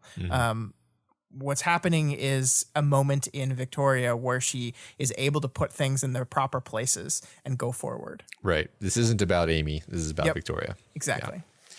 Yeah. So I love this moment where the team reunites with Jessica again. It's yet another bit of like a feeling of full circle. And, we've got the team minus Tristan and Ashley, of course. And Kenzie. Yeah. Forcing herself to approach the group takes more willpower than fighting Titan Scotty had done. I love that touch. Oh yeah, that's a great note. It's so much easier to fight a big giant unkillable death monster than it is to approach your therapist and your therapy team. Yeah, right. Like you're talking about this feeling of full circle, and I completely agree. That's what we're doing here. Like the therapy group is back together again with their therapist. Only Victoria has this moment where she says, "I'd failed, 2 dead, 1 imprisoned, and if I counted Rain, the only reason he wasn't in prison as well was that the prison had been attacked." And it's amazing to me how Victoria can say true things that are not remotely her fault, but somehow just make them her fault. Like, there's so much more going on here. And like, as you said, the only one that I would feel comfortable even kind of laying at Victoria's feet is what's happening at Kenzie. And even that, like, not all the way on the feet, just like on the little pinky toe. Yeah, the part that was turned into a mutant pinky toe. Sure. Yeah. Sure. I mean, yeah, like, because we don't know how things would have gone. We don't know without Victoria's intervention how many of these kids would be dead, how worse off they would be if it wasn't for her. We don't know that. Like, it's just like, you can't know that for sure, and you can't treat every one of these things as if it's your fault. I really like, my mind kind of immediately compared this to Imp in the last chapter with the Heartbroken, because we see in this moment Imp is thinking about how Samuel is dead and how she misses him. But she never looks at his death as a personal failure of hers, right? It's a thing that happened. It's tragic, and she's sad about it, and she misses him. But it's not her fault. It's not like she looks at holistically at how improved everything's been. She doesn't focus on the moments of failure and then lay them on her shoulders. Yeah, this is a really good point that not only does she feel responsible for everyone's deaths, but like you pointed out, she seems to feel responsible for Rain having gone to prison, despite the fact that the thing that he went to prison for was something he did before they met. Yeah. Yeah. And I mean, Rain is undoubtedly doing better than he was before Victoria came into his life. Now, whether you want to give her the credit for that is another story, but you can't give her the responsibility for the failures that he had. Certainly not. Yeah. I mean, and this is one moment where she's not like, sometimes she gives herself credit for helping Sveta. Here, she's absolutely not even noticed. She's not paying any attention. Like, but Sveta's here, and I really helped her a lot. Right. And did we lose Tristan and Ashley on the way? Yeah, we did. But it's fucking parahumans, man. People die. The only one that we can truly blame for this is Wildbow. Sure. Yeah. Yeah, it's true. I mean, literally true. So it becomes clear that Victoria has pulled in certain key people who she expects to need for this confrontation with Amy. Mm-hmm. Carol is here. Carol sort of very obliquely steps up to defend Victoria from Jessica's possibly imaginary barb about how kids shouldn't be on battlefields. Yeah, I like that you said possibly imaginary there. Victoria certainly takes it as a barb, and it seems like Carol takes it as a barb as well, because she kind of swoops in and defends both her daughter here, but also like just herself. Her entire way of life. Right, yeah. But is it a barb, Matt? I don't know. It could be. I don't know. She doesn't defend it after being called on it. Man, I don't know. I mean, I feel like she's just stating the obvious, right? She just this isn't shocking that this has happened because she's like 12 or whatever. Yeah. I think Victoria and Carol take it as a pointed barb towards them. And I don't know if I'm comfortable saying that's what Jessica intended. I don't think it was intended. I don't think she's in the headspace to be like shooting barbs at people right now anyway. My model of Jessica is that she's just like worn down by reality and the world, and that it would totally be in keeping for her to just be like, Battlefield's not a place for kids in like a 1,000-yard stare fashion, like not even recognizing that anybody else is there. Right. It's not like the text says Battlefield's not a place for kids, and then she looks at Carol or looks at Victoria, right? That doesn't happen. Yeah. Well, I just don't think she's really one for barbs. Like, if she's going to say something like that, she's going to make it clear that she's criticizing you. She's also like gone through so much personally that I don't think she's in a place to be critiquing other people. Yeah. She's done a lot wrong. At least she feels that way right now, I think. Sure. I do like, now I know like Carol's defense here, defending herself and defending Victoria to a little bit as well, is definitely just like a gut reaction defense to a perceived barb. But I also kind of like it as like a subtextual like admonishment of the way Victoria is feeling about her failures towards breakthrough. Like, listen to what she says here. This world of ours doesn't let children off easily. Sometimes you can't avoid the battlefield. Life goes on, life gets hard, and we have to live it regardless. And I think that's all true. And I think that's what Victoria needs to hear right now is like, look, shit happens sometimes. Like you can try your absolute hardest and bad shit just sometimes happens. And there's no specific thing you can blame it on. All you can do is keep going, focus on the good, do what you're doing right now with like, where you ignore all the shitty things your mom did and focus on the one moment where she showed you genuine love. Do that. Do that with Breakthrough. Stop focusing on the moments of your perceived failures and focus on the moments of friendship, of family, of respect, of love. Do that. Do that. Yeah. You're making me feel all warm inside, Scott. Yeah. I like that. But sometimes you can't avoid the battlefield, Matt. That's what they have to do now. Yeah. I mean, I hope so. Yeah. So, we learned that apparently Darnell and Amy have been doing therapy for just hours at this point. Yeah, they're like taking lunch breaks and then just going back to it. To be a fly on the wall and at the start of that session. Right. Basically, that's what my brain did too. As soon as I heard that, I was like, oh man, I wonder like what they've been talking about. Yeah. I want to know. Like, how many times do you think Darnell said in his head, God damn it, Amy? Yeah. At least 10. At least 10. Yeah. Although, it sounds like he's made some progress. Sure. See how long it takes. I like this. This is an interesting little exchange here. I wanted us to just talk it out because I wasn't sure 100% what to make of it. Where Victoria, basically, Jessica is like, don't expect a miracle. And Victoria is like, I don't expect a miracle. I guess this is a Hail Mary, a long shot attempt at trying to get the stars to align, make something happen. And then it says, Rain snorted. I looked at him, but his mask covered his face, and I couldn't read his expression or guess about the nature of the snort. And I just kind of felt like we were supposed to read something into Rain's reaction, but like I'm not getting it. Well, to rephrase, I thought of like 6 different interpretations of what Rain could be reacting to, and then the folks on Discord provided like 6 more different possibilities. But I'm not sure about any of them, so I just wanted to pull that out. Yeah, I mean, I don't have any like, obviously it's this answers for you. I mean, my initial take was she says, I'm not hoping for a miracle, and then describes a series of things that require miracles. Yeah. Right. I also thought it was kind of funny how she just kind of mashes metaphors together, where she's like a Hail Mary, stars align, blah, blah, blah. Yeah. Somebody on the Discord, I'm sorry, I didn't pull their name, said that maybe in the Fallen, a Hail Mary is just something really lewd. Yeah, I thought of that too. Like that's a religious reference. Yeah, I don't know. I mean, it is interesting that like she looks at him and is like, what do you mean by that? And then we just kind of move on. Yeah. It's not like it bothered me. I was just like, I wonder if we can figure it out exactly what was intended by that. Yeah. So Byron and Jessica go off so that Jessica can coach him through breaking the news to his mom. See, Matt, Jessica's still good. She can help with things. Yeah. I like, there's part of me that really wants to hear how this phone call is going to go.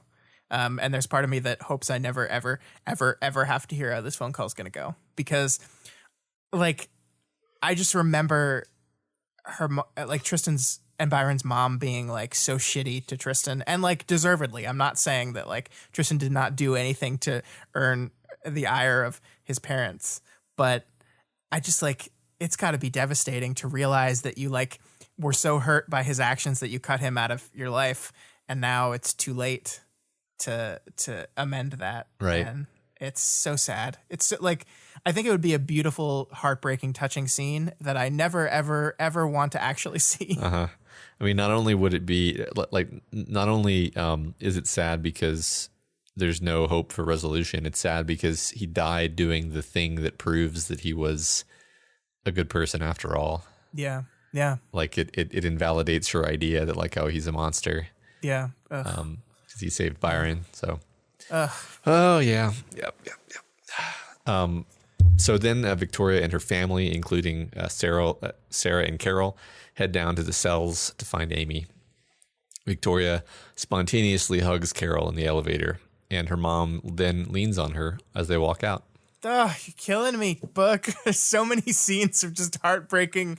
Like I loved this. Like it comes mid sentence from Carol, right? Like Carol's like turning to probably, I mean, I feel like we know Carol enough at this point to be like, the thing she's about to say is probably not going to be like super nice. Yeah. What happened to your costume pants, Victoria? I mean, I think it's probably something to the effect of, what the fuck do you think you're doing? Like, this is a terrible idea. Why are we doing this? And Victoria just interrupts her, hugs her, gives her this big old hug and be like, look, I saw some visions. It reminded me of some times back in our life. And I just wanted to let you know that I love you. Despite everything. And again, this is not like the book being like, everything Carol did was fine. Turns out. No, it's saying you did terrible shit, but you loved me as well. There were good times as well. And I wanted you to know I love you for those moments. And it's acceptance. It's beautiful. And I really, really like it. And then and the image of her leaning on her after that. Ugh. Yeah. I like casting that as acceptance, because she doesn't have to forgive her mom to love her mom. Like, like you don't have to, you don't have to forgive your parents for times that they slipped up in order to continue to love them. Sure. And I think maybe she had lost sight of that prior to this, and it was really healing for her to get reminded that that's the case. Yeah. And it also doesn't mean that their relationship is going to be perfect now, right? They're still going to struggle. They're still she's still dealing with the hurt that her mother has caused her. And that is going to be a continued source of conflict between these two. That doesn't go away because you hug your mom and tell her you love her, but she does love her. Yeah. Right. It doesn't hurt. Yeah. Yeah. Yeah. It's great. All right, so they go down, and Darnall immediately has like just serious problems with the whole breach of etiquette, conflict of interest represented by Victoria being here at all. Victoria is also aware that she's essentially violating some of her own inner resolutions about what she would do the next time she saw Amy. Yeah, and we have to remember all these things, right? Like she said, one way or another, the next time I see her will be the last. And then she also said, if she still has that piece of skin over her heart the next time she sees her, I see her, I will kill her. Like, this is some serious stuff, and now we're here. I think this is so devilishly designed, though. Like, it's so good. Like, this being the situation that Wildbow has basically reversed everything from before. Like, before it was Amy, like, forcing herself into Victoria's life, and Victoria just being like, no, leave me alone. Just leave me alone. And now, suddenly, it's Victoria going to Amy for help. And this time, like, everyone surrounding them is like, Victoria, this is a real bad idea. This is like super bad. Like, just Carol is standing there next to her. The same Carol who like tried to trick her into going to a barbecue where her sister was there to surprise her to try to mend their relationship is now standing next to her going, hey, this is a super bad idea. Are you sure? You sure you want to do this? Like, it's just like we've kind of flipped everything. And I love that Victoria is aware of the contradiction here. Right. She's totally aware of it. This isn't something that I thought about while reading, because I was kind of in Victoria's current headspace, which is very peaceful and accepting, to use that word yet again. But like, as far as everyone around her knows, like their model of Victoria would be like, oh, she's going to just kill her. Like something's happened. She's trying to get close to her so she can kill her. We need to, Victoria, are you, do you want to maybe come talk to me for a minute? And she's like, no, I want to talk to Amy. And I'm like, oh shit, oh God. Yeah. I mean, I can't, like, she's outlined why, like she's given them the reason, right? But I think you're right that like they're extending a lot of faith to Victoria in this moment. And of course our girl doesn't let any of them down. Yes. So then we get to the long-awaited conversation. Amy immediately seems very different here. Victoria seems a bit different too, of course. There's because of this inner shift, this discovery of self-acceptance and love has opened up the potential for her to feel her reactions, but not be controlled by them. I think that's why she's able to maintain kind of a higher level of functionality during this conversation. Yeah, 100%. I think it is so important to, again, acknowledge that this is only possible because of the incredibly hard-fought progress that Victoria won for herself, entirely independent of Amy. This is progress that she made, the breakthrough that she made through her own hard work. That has nothing to do with Amy. That's the only way she's able to be here right now. So important. Have to reiterate that again. Before we get into the content of this conversation, I want to spend some time talking about the blocking, because I think it's real great. Like the layout of this conversation, where the people are standing, what they're doing is so good. So like Victoria and Darnell are just talking / arguing about how fucking terrible of an idea this is. And then there's a squeak as a door open and everybody tenses up. Not just Victoria, right? Like not just Victoria, everyone. And I think that once again reinforces like how everyone's idea of this relationship has shifted over the course of the book. That like before it was just Victoria being like, hey, why is nobody listening to me? You don't understand. No one's listening to me about this girl. And now it's like the door opens and Amy walks out and everyone is like, oh shit. Yeah. In fact, everyone except Victoria, perhaps. I mean, Victoria becomes tense, right? But everyone else is almost seeing her for the first time in a certain sense. Yeah. And then Amy is just there with her back turned. In fact, the entire first part of this conversation happens with Amy's back turned to Victoria.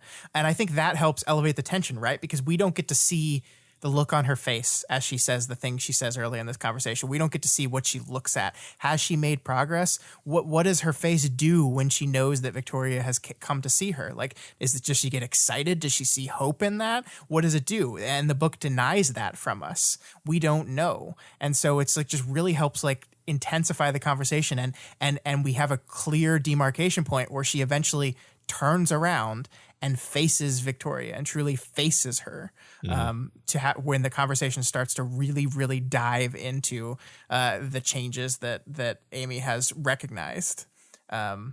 It's just really powerful. It's a really powerful way to lay the scene out. Yeah. I wanted to pull out this one line from Victoria's inner monologue where she thinks, how much of me had wanted to do this just to prove to myself I was stronger, that the revelation back there had meant something when it came to Amy. Had I blocked off thinking about other avenues out of a desire to inflict this on myself? Yeah. And yeah, I mean, I thought that was really interesting because it's not like there's an answer to this. Like she doesn't conclude like, yes. But I think it's just by asking it is almost a hint that it is percolating in her brain, like that she wanted to have this confrontation so that she could put this behind her. And I think it serves that purpose, honestly. I think it does. I think on some level it is what it is on the surface, which is I think we need something big and messy for this plan of mine, and this is the perfect person for it. But yeah, I think part of it is a test of herself, a test of her ability to handle this, and part of it is a test of Amy. She wants to see for the final time, who are you? Yeah. Are you the monster? Truly, this is it. This is your last chance. Yeah. And I don't mean chance like if you pass, we're going to have a relationship. That's not what I mean. But like, are you truly the horrible monster? Yeah. And yeah, so that's, I think there's reads, and I wouldn't say that any of those is particularly verifiably wrong. I think it's probably a little of all of it. Mm-hmm. Yeah, I like that. So Victoria mentions the talk that she was reminded of and that she saw in the crystals. And it's interesting how Amy kind of remembers it differently, like not factually, but she fixates on different things, like the feeling of like shame at how Carol spoke to her. And I just think that's fascinating because we saw how Carol spoke to her, and I mean, it was just kind of normal Carol stuff. It wasn't like it wasn't awful. Like it didn't strike me as like, oh my God, I can't believe Carol would speak to her that way in front of everyone. Yeah, I mean, it wasn't great, but. It wasn't great, but like Amy has just like let this fester for her whole life, and you kind of see Carol react to it, where she's like, "Oh my God!" Like, right, and yeah, it's really interesting. Yeah, I mean, I don't know if we've talked about this before. I don't know if we talked about it on the podcast, but if and when I am a parent one day, the scariest concept to me is the idea that I could say something to my kid that to me it's like just not like a perfectly angelic thing, but just like something. And for whatever reason, this one thing I said sticks in my kid's brain, and it is something they never forget about for the rest of their life. And it has just like greatly influenced who they are and the direction of their life without me even being aware of that I did that. That scares the shit out of me. Well, yep. Just to put your mind at ease, parenting is just a bottomless well of guilt. Sweet. From wait. From even before they can even form memories, you'll be having guilt about things. So it just becomes normal at a certain point, is what I'm saying. Awesome. Great. Yeah. Can't wait. But I mean, I think the most important thing is not even that she sees it differently than Victoria saw it, but that she's fixated on it for her whole life. Like Victoria says she barely remembers this conversation happening. Amy has never forgotten it. It is something that has ruled her life. Not entirely, but it has ruled a portion of her life. Like she says she couldn't even pick up a book in that book series she happened to be reading that day without thinking of this moment. That's how ingrained it is upon her life. Like it's great work there, Carol. great work. Isn't that interesting that this was one of Victoria's like memories from the love crystal? Sure. And it would have been one of Amy's memories from the shame crystal. You know what I mean? Oh yeah. That's really fascinating. It is certainly fascinating. Yeah. I like to think about that.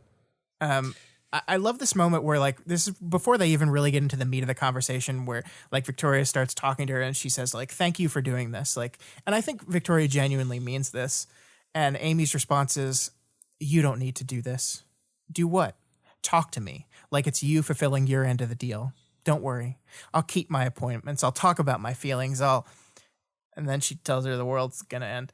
But I think this is one of those like great introductions to the serious part of this conversation where you're still not like 100% sure. Cause there's a read of that sentence where Amy has come to some realization and is like recognizing that like, she needs to put in the work, but there's also a read of it where she's like still making herself the victim in some way. Sure.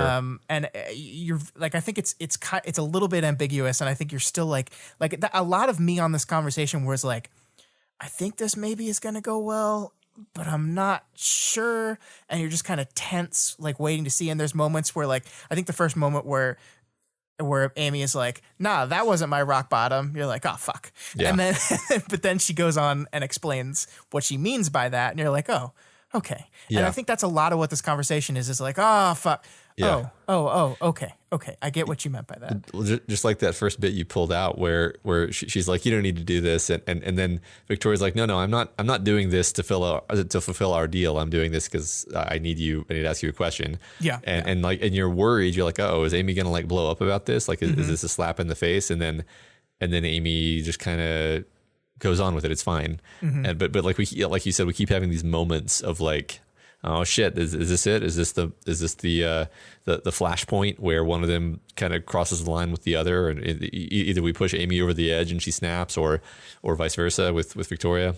And it never crosses that line because Amy has, I think maybe just enough tools to have the perspective to be like, I'm responsible for a lot of this. I can't keep telling myself these stories. And Victoria has had this breakthrough where she's also not going to just go Antares smash spontaneously.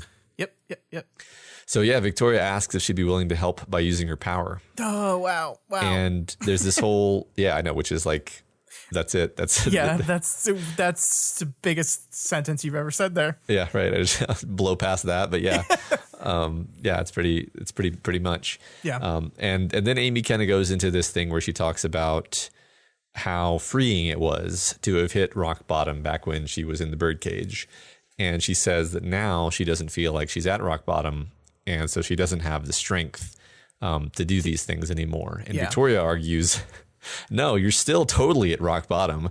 Yeah. And Amy says, no, ever since she realized that she could fix Victoria, she's understood that she's had the power to fix everything for herself. Kind of like what we were talking about with Kenzie earlier.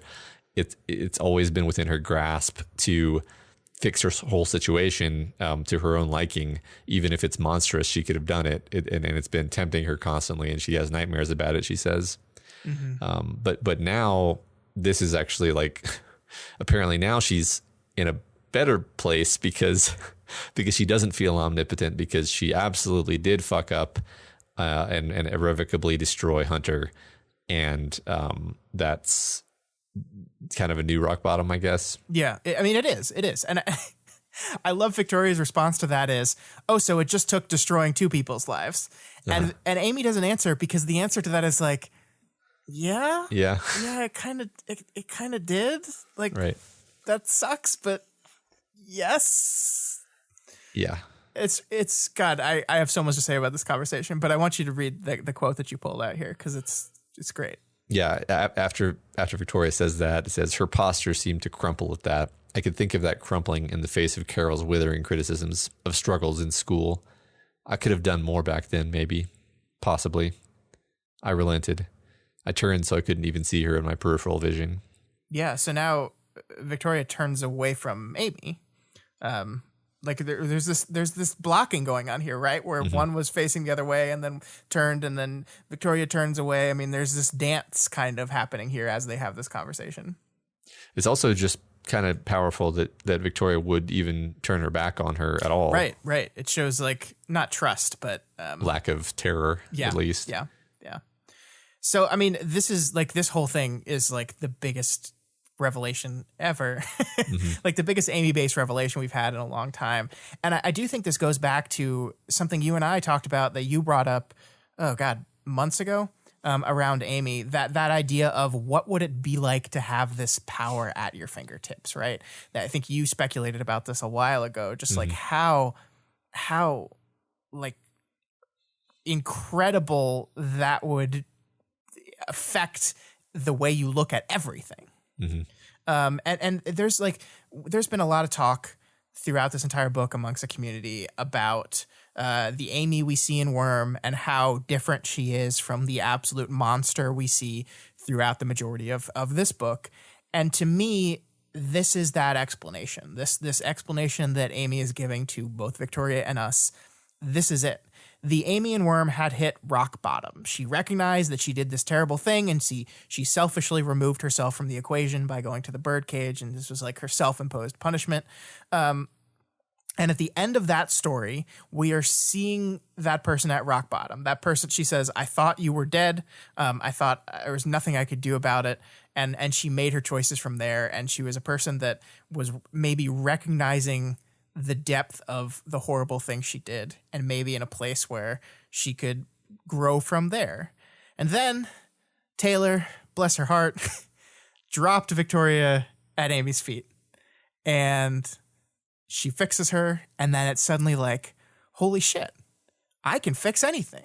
Look at this. I could fix this. And she only fixes her physically, but she could mentally fix everything too, right? Like she could just fix, go away that, I'll fix this, I'll fix this. And that power becomes addictive in a way. Even if you're not necessarily acting on it, the mere presence of it there distorts everything.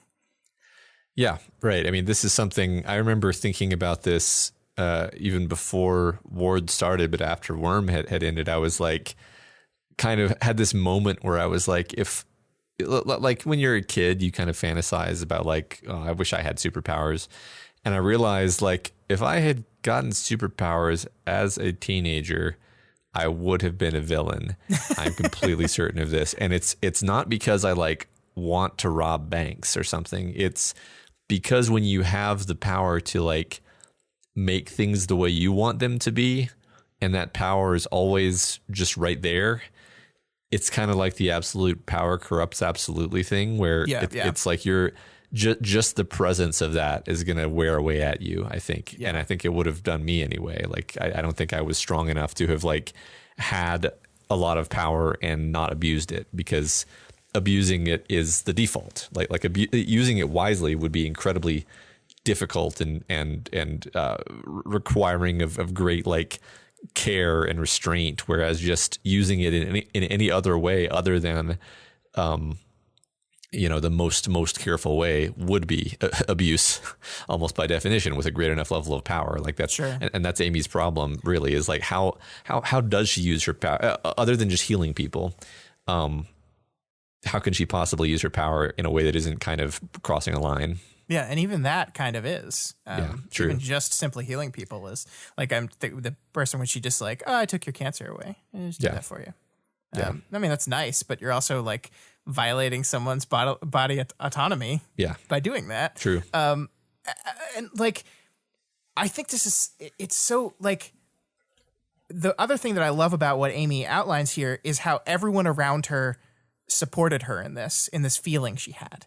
Like, and we go back to the beginning of the book where it was literally just Victoria v. the world when it came to Amy. Like, nobody took her seriously when it came to Amy. She's like, no, you don't understand. This is the most dangerous person in the world. You don't understand. And we had Carol and Mark seeing like, nah, just be better with her. We had Jessica Yamada, who didn't fully understand at the time. And then we had Chris, who just saw her as a thing to abuse and a method. And thinking back to that person on Shin that like thanked her for bringing in all the refugees and saving them, which was undoubtedly good stuff she did. But it all goes to enforce this idea of, I am all powerful. I can do everything. There is nothing I cannot fix. And therefore there is nothing I can do wrong. Until Hunter. Mm-hmm. Until the forced realization that you are not all powerful and some stuff you break cannot be fixed. And that is the thing. Like, you can't fix Victoria. You cannot fix it. Like, you can't do it. All the power in the world cannot fix it. And you have to realize that. And I think she finally does. Mm-hmm. I hope. Yeah. The exchange where Victoria's like, you didn't fix me, I still suffer from what you did. Yeah. And Amy still, I think as nice as it is to see that she's made a bit of progress, I think she can't really accept that yet. Sure. Yeah. This is not a miracle, right? This is not, the stars did not align here. And Amy is now good person, capital G, capital P, good person. But it's a step in a different direction from the steps she's been taking. Yeah. Yes. Well put. Yeah. I think so. I think one of the arguments you could make about this section is like about this idea of like the general question of why was Amy so different between these two books? An argument you could make would be, well, why wasn't this outlined for us earlier in the story? Why wasn't this made clear why this character was so different earlier in the story? Why are we here at the end of this book and now doing this?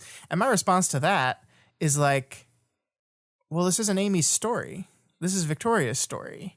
And this thing couldn't be revealed. This realization could not be achieved until Amy was in a place to recognize it and until Victoria was in a place to be able to listen to it. And the literal first time that happens in the entire book is when this information is revealed to us. So this is the only place it could have happened. Yeah. As far as I'm concerned, this is beautifully executed. Yep. 100%. I don't know. People seem to get a bit confused about Amy's character. And I'm just like, this is what it looks like when like a real person has an evolution over time. Mm-hmm. So I don't see any, I think it's honestly genius. Like how often do you see a character who's, like the kind of the underlying psychodynamics are sketched out over such a long period of time and with such like believable twists and turns. It's awesome. Yeah. So anyway, Amy ends up saying that she plans to never use her power again and that she fed little Victoria Patch to Dot. And she's looking Victoria in the eyes when she says it, and Victoria believes her. Yeah, and because Victoria believes her, we can believe her, because there's one thing this book has established.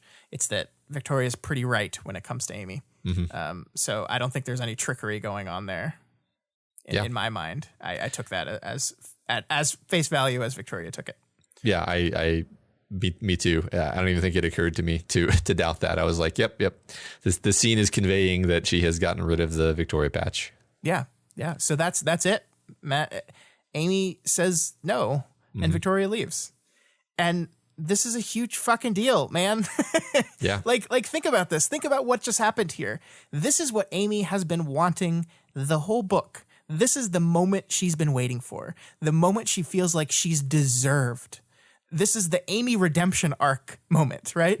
It's the end of the YA book that she was reading where the orphaned criminal gets one last chance. The person that she loves and hurt is standing in front of her, asking for her help, needing her. This is a chance to prove that she's the good person that she always said she was and no one else believed. A chance to prove that she's the hero. And she says no. And I think it's the right decision. I really do. I think the book has gone out of its way to establish that people that aren't mentally and emotionally prepared to go out here and face this stuff should not do it.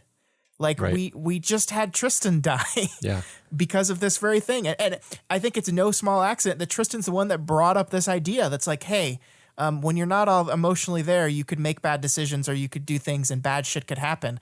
And the Titans are the living embodiment of when you are not mentally together and you put yourself under strain, bad shit happens.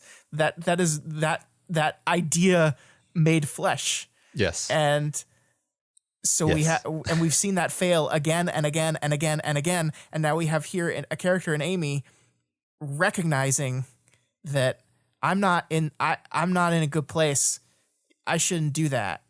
Someone else will save the world. Right. It's really fascinating because like from like the utilitarian Taylor Hebert standpoint, of course Amy should agree to help because the world is at stake. Pretty much any sacrifice is worth it.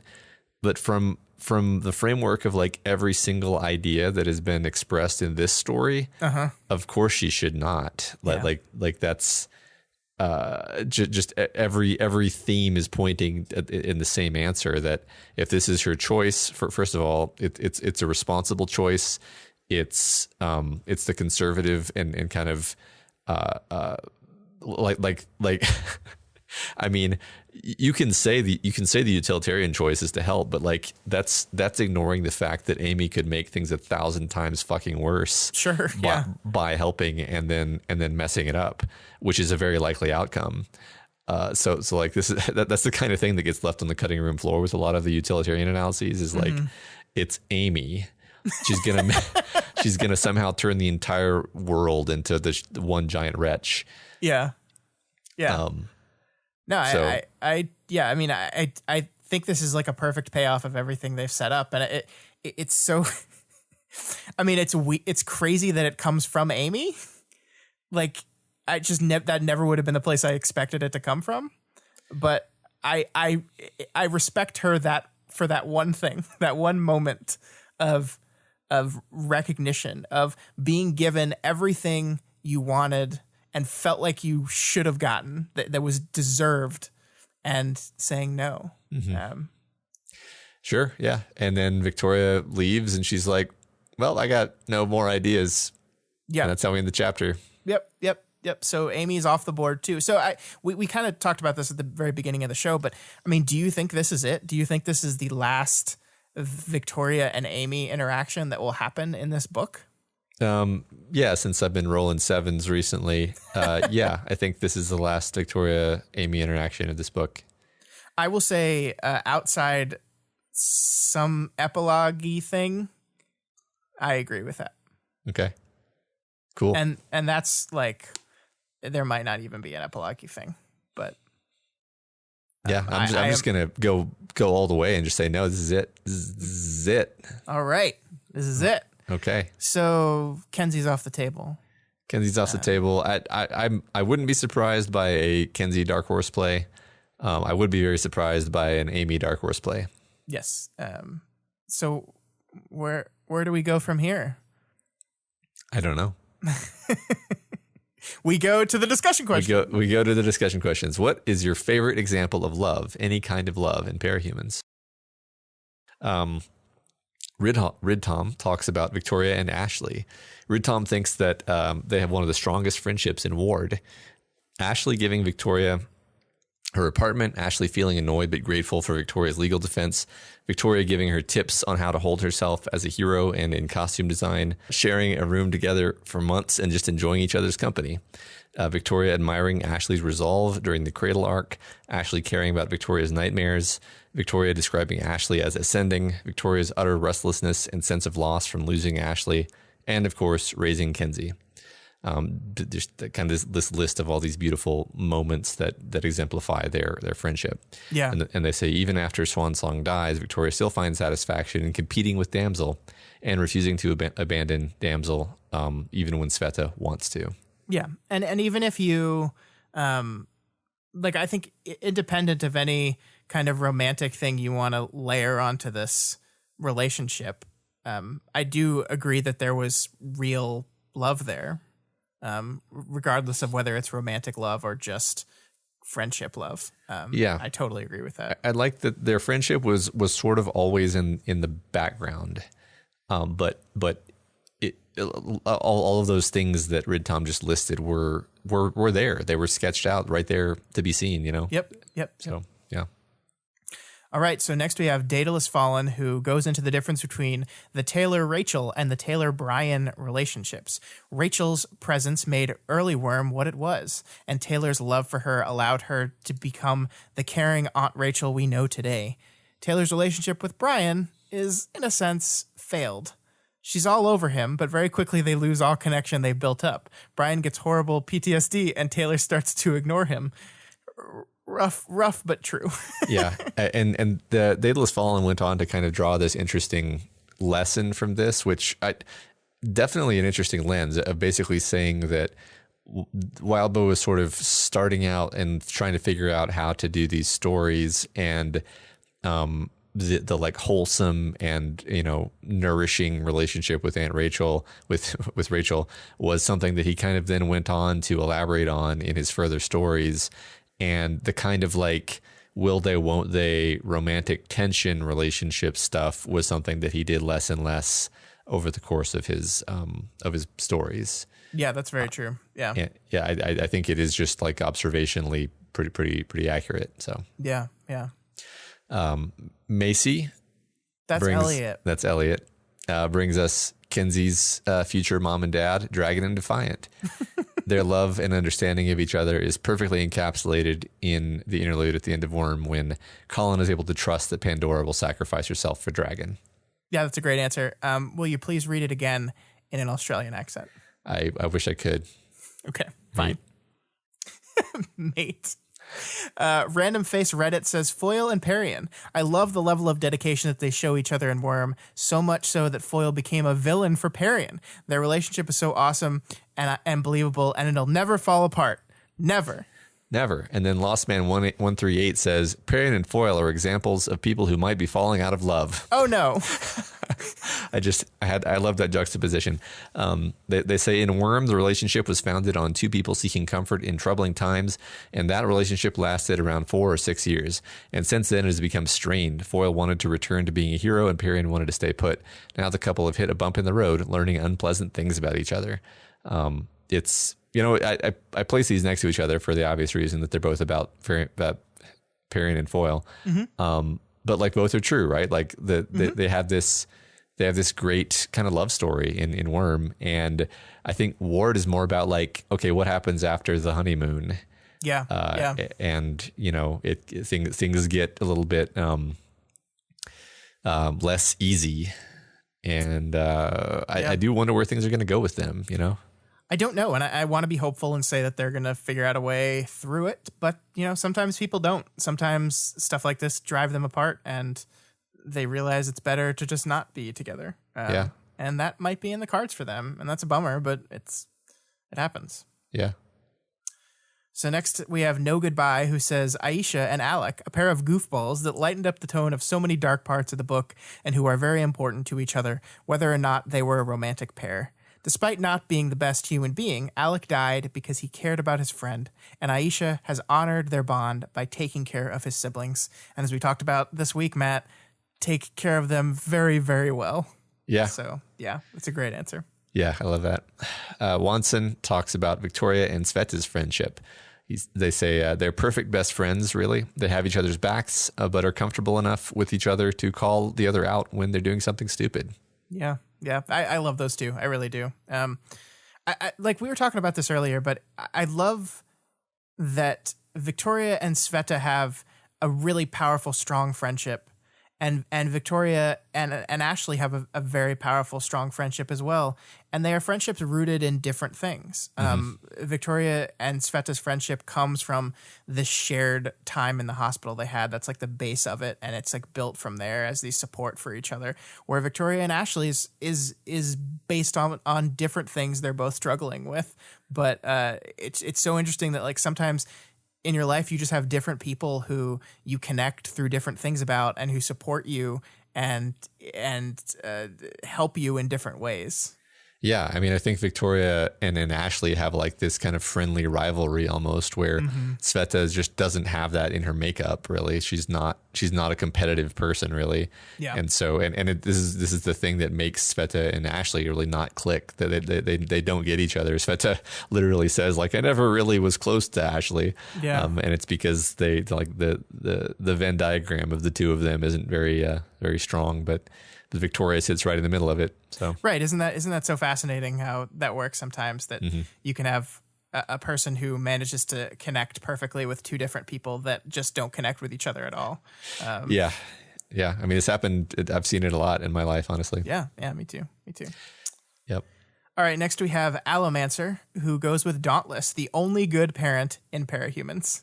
His love for Kelly and their child was able to supersede and transcend the power of the shards and force a trigger event into the back seat, and he continued to hold that same kind of concern, helpful attention for the most of the people we see him interacting with. His love comes with a strong element of trying to understand the people he loves and help them meet their own needs, whether it's his son, his teammates, or the wards under his care. In a way that we really don't see anywhere else in the entire story, Dauntless was motivated positively by a genuine care for others without a lot of the caveats we see with a lot of the other characters. That's a really beautiful answer. And Dauntless, Matt, is really a plate that's still spinning, and we don't know where's that gonna land. Like I just mix metaphors like crazy there. That's but great. I mean, we don't like, this is something that is still definitely in play in our story, and we haven't seen the conclusion of him yet. So like I remain very curious about how he's gonna mix into this whole thing. Yeah, we're gonna have to see if that Hail Mary gets intercepted and leads to the stars aligning. Perfect. Sarah Penguin says Dot, who faces down Capes and then sneaks into Gimel and breaks into the Warden's HQ just for a chance to save the goblins that she loves. Aww. Also, her outfits are cute. Also, she ate some Victoria. Yeah, it's funny how that scene was so intense and complicated for other reasons that you can just overlook that whole thing. Yeah, just like ate a big chunk of Victoria there. Think she's got a taste for Victoria now. I think so. Maybe just following around, going, yeah. All right, last but certainly not least, we got a answer from Jockin S, who actually commented on our website. You don't just have to comment on Reddit. If you don't use Reddit but want to answer these questions, you can email us or you can just comment on the website. You can do that too. We read those too. Anyway, Jockin says Dragon and Defiant, specifically in Teneral E.3. When I read Worm, my sister, who introduced me to the story, told me to skip this chapter, and I read it last. So E.3 is for me the ending of Worm. Wow, that's really interesting. Yeah. That's really interesting. By this point, Colin had transformed from kind of a jerk who I liked anyway into a true hero, and Dragon is, in my opinion, the purest-hearted character in Parahumans. Colin steels himself to do the one thing he believes is unforgivable, and like a true anti-hero, asks Dragon to give him permission to pull the trigger and choose which fate she would rather face. That's a beautiful. I love that interlude chapter. Like, I'm surprised that your sister had you read them out of order, but also I get it, because I'm imagining like that you closing the book on Worm with the way that chapter ends. Mm-hmm. Yeah, that's I'm still puzzling through why exactly they would do that, but it seems like it was a positive thing for you. So sure. So yeah. Great, yeah. Cool. Next week's discussion question is, what is the endgame if not Amy? And hopefully this will not be a discussion question that is immediately solved in the chapter that is about to come out while we were sitting here recording this podcast. I don't think it's going to be. So have some fun. Let's you guys speculate. I'm tired of being wrong all the time. Yeah. Let's get a whole bunch of wrong answers that we can read out next week. But maybe one right answer. Maybe Wildbow will answer this week. Don't do that. Don't do it. All right, that's all we got for you this week on We've Got Ward. You guys are all part of this show, so feel free to provide us with advice, questions, or thoughts on this week's reading. You can reach out to us via email at gotwormpod@gmail.com or over at our Twitter account at gotwormpod. My personal Twitter is at ScottDaily85, and Matt's is Moradinamail.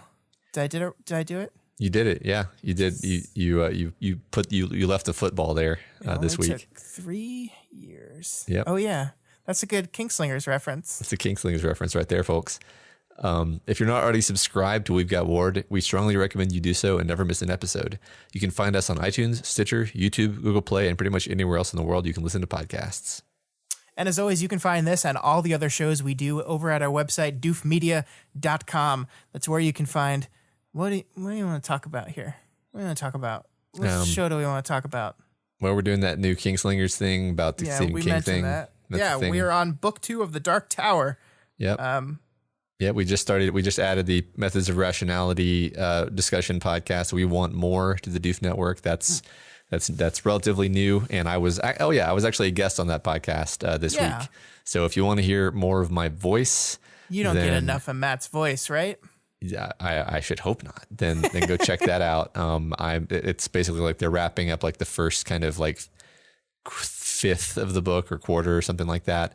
And I came on to kind of guest on that wrap up discussion, and that was a lot of fun. And maybe you can like get your feet wet on that show by just checking out that episode, and then if you like how it goes, you could dive the rest of the way in. How about that? That sounds like a great plan, Matt. And you can see those shows, all of them, over at that website, doofmedia.com. In fact, if you just want to skip a step, doofmedia.com/podcasts, and they're all it's just boom. They're right there. It's just all of them. Shake and bake. And if that's not the correct usage. And if you like any of our shows and you want to support them, consider donating to our Patreon account at patreon.com/doofmedia. Supporting us on Patreon at the $20 level per month gets you the power to force us to watch a movie or to read a short story of your choice and do an episode on it in our other podcast, The Doofcast. It, as well as every other level, will also give you the ability to vote in our fan art and costume contests, and of course the ability to participate in the excellent Discord chat. Yeah, and right now, as we are recording this, we are actually 2 patrons away from our next goal on Patreon, Matt, because we just keep wanting to do more things. So we have a goal for a YouTube-based show about video games that we need 2 more patrons for. This is going to be something that's run by Elliot, who made that amazing answer to our discussion question this week, and also happens to know a little bit about video games. So if you want to see a little bit more about that, head on over to the Patreon, and this would be a great time to push us over the hump on that one. Just 2 more people. That's it. Just 2. Yeah. Just 2 of you. It could be you. And as always, make sure you go over to patreon.com/wildbow and donate to Wildbow, because this is his world. We are just playing in it. For at least one more month. We're playing at least one more in month. 9-ish more episodes whatever. Special thanks to new patrons this week: Bedoofs, James G, Mathis K, Tamara R, John, Thomas, and Natasha. And new Doof dancer John P. Wow, a bunch of new people. Wonder if some of these folks are coming from. We want more. Possible. They might be. They might not have listened to us reading their names here. We're still working on a way to do that. You won't be listening to this, so you don't care. But we're working on a way to do that, because that's a new problem for us. For the most part, most of our patrons have been from this show. Yeah. But we're quickly finding that not to be the case anymore. Yeah. Well, we appreciate y'all, whether you're here from this show or any other. Yeah. Whether you can listen to this, us saying that appreciation or not. The appreciation is beamed out into the void. It is. It's like when Imp says it. You might not hear it, but you salivate like Pavlov's dog. If you cannot afford to donate right now, that is absolutely okay. You can instead help us out by sharing this podcast, sharing all of our podcasts, anything we do. If you like any of our shows, please share them with everyone you know. It really helps us. And of course, leave us a rating and a review on Apple Podcasts or Stitcher. Those reviews, honestly, folks, even here 3 years into this podcast, they still help. The more you have, the more legit you are. And the more legit we are, the less likely we are to quit. Because when you get too legit, you can't quit anymore. I think we've done it. we've maxed out. That's all we got for you this week. Next week is Infrared finally over. In the next arc, is the next arc the last one? Let's find out together. Or, well, I mean, technically they'll find out like first, and then like a week later we'll talk about how we found out later.